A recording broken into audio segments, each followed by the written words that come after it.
Apa kabar Pak? Alhamdulillah. Apa kabar Ustaz Somad? Alhamdulillah. Mau kemana ini? Mau ke Makassar Pak. Apa pesan-pesan kita untuk Dewan Masjid Indonesia? TV-nya Tawaf TV. Artinya apa?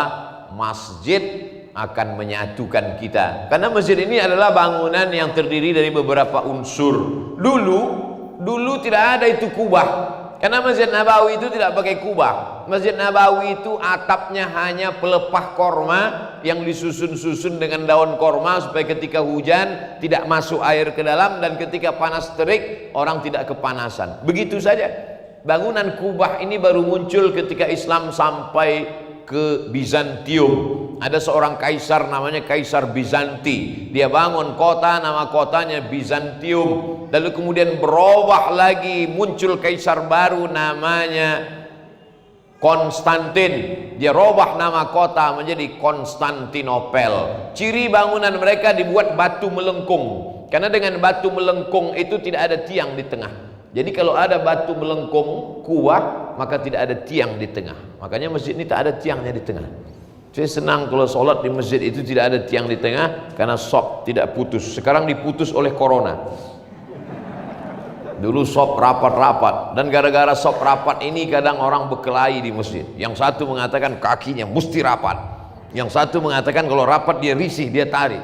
Sampai kelahi gara-gara sop rapat. Setelah selesai datang corona, berdamai mereka. Oleh sebab itu maka ini. Jadi salah satu manfaat dari kubah adalah bangunan melengkung.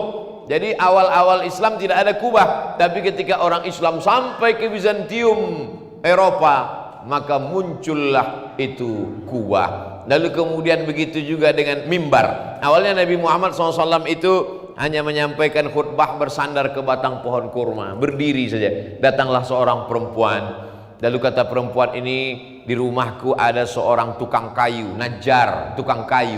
Dia bisa membuatkan mimbar. Apakah engkau setuju kalau kami buatkan mimbar wahai Rasulullah? Kata Nabi, silakan, suruh dia buat mimbar. Maka dibuatkanlah mimbar. Mimbarnya 3 lantai. Lantai 1, tangga 2, tangga 3. Di tangga 3 itulah Nabi berdiri.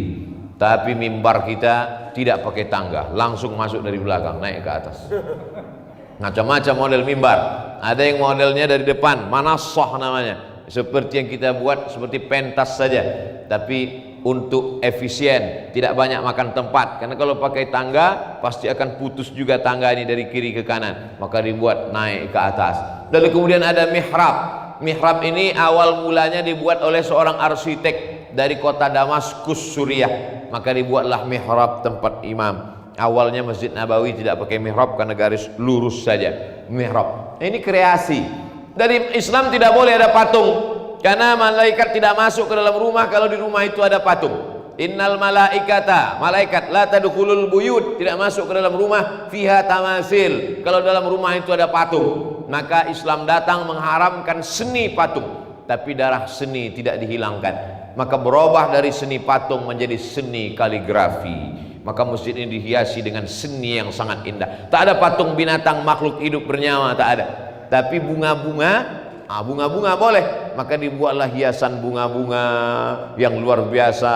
Yang petak-petak ini ciri khas dari khat Kufi. Kufi itu adalah Kufah, Irak. Lalu kemudian tulisan kaligrafi yang Masya Allah, Tabarakallah. Banyak jamaah ketika melihat kaligrafi itu menggelengkan kepala. Ketika ditanya oleh temannya, apa yang kau gelengkan? Aku bingung apa bacaannya. Oleh sebab itu padahal ini kaligrafi yang indah-indah sekali. Wa'budu rabbaka hatta ya'tiyakal yaqin. Sembahlah Allah sampai engkau mati. Sampai yang kau yakini itu datang. Makna yang kau yakini itu datang artinya sampai engkau mati jangan berhenti menyembah Allah. Sampai kapan kita ini menyembah Allah? Tenang, sampai mati. Saya sudah tak tahan menyembah Allah, cepat mati. Wa'bud rabbaka hatta ya'tiyakal yaqin. Ya ayyuhalladzina amanu dzkurullaha dzikran katsira. Hai orang-orang yang beriman percaya kepada Allah, sebutlah Allah dzikran katsira, sebanyak-banyaknya. Kalau berzikir jangan cuma 100, 200, 1000, 2000. Dzikran katsira, sebanyak-banyaknya. Ditulis itu sengaja di atas pintu keluar, supaya orang sebelum keluar masjid, itu yang terakhir dia lihat.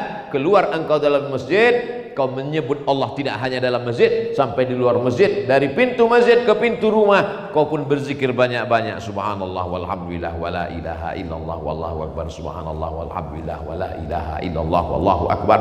Ya ayyuhalladzina amanu ista'inu bisabri wassalah. Hai orang-orang yang beriman, kalau datang berbagai macam ujian dalam hidupmu, minta tolonglah kepada Allah dengan dua cara. Yang pertama, bisabri, dengan sabar, wassalah, dengan salat. Innallaha ma'as sabirin. Karena kalau kau sabar, engkau akan selalu kuat karena kau bersama dengan Allah. Ketika Abu Bakar merasa dia sendiri, maka dia ketakutan. Apa kata Nabi? La tahzan, jangan kau sedih, jangan kau takut, jangan kau cemas. Innallaha ma'ana, Allah bersama kita. Nanti kalau kau di luar banyak silap, banyak salah, banyak dosa, wasari'u ila maghfiratim mir rabbikum, bersegeralah engkau kepada ampunan Allah, wa jannatin, dan surga, arduhas samawati wal ard, surga itu luasnya seluas langit dan bumi, uiddat lil muttaqin, yang dijanjikan untuk orang-orang yang bertakwa.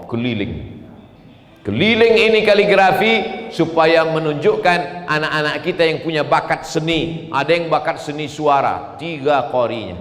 Saya beberapa pengajian ditunda. Mohon maaf Pak Ustadz, kita tunda pengajian kita setengah jam lagi. Kenapa Pak? Qori belum datang. Di Masjid An-Nas 3 sekali datang. 3 qori, Masya Allah, tabarakallah, suaranya Masya Allah. Inna lil muttaqina mafaza, kata mereka. Saya cuma mau ngasih tahu, saya bisa juga ngaji. Tentu suara saya tidak bisa menandingi kori-kori kita yang Masya Allah. Jadi anak-anak kita ini bakatnya macam-macam Bapak Ibu. Ada yang suaranya kurang bagus tapi kaligrafinya bagus. Ada yang tulisannya kurang bagus tapi suaranya bagus. Ada yang suara kurang bagus, kaligrafi kurang bagus, tapi duit banyak. Oleh sebab itu jangan pernah menyepelekan, meremehkan orang. La tahqiranna minal ma'rufi syai'a. Jangan pernah kau sepelekan walaupun kecil. Oleh sebab itu kita beramal sesuai dengan apa yang diberikan Allah kepada kita. Kita ini seperti jari, ada yang tinggi, ada yang rendah, ada yang gemuk, ada yang kurus, ada yang besar, ada yang kecil. Justru dengan beraneka ragam macam-macam inilah kita bisa bekerja sama. Bayangkan kalau kita sama semuanya, tentu tidak indah. Ada warna-warni, itulah yang membuat dunia ini menjadi indah. Oleh sebab itu, tapi tujuan yang paling kita inginkan adalah ilahi anta maksudi, engkau yang ku maksud ya Allah, wa ridhaka matlubi, ridhamu yang kutuju ya Allah.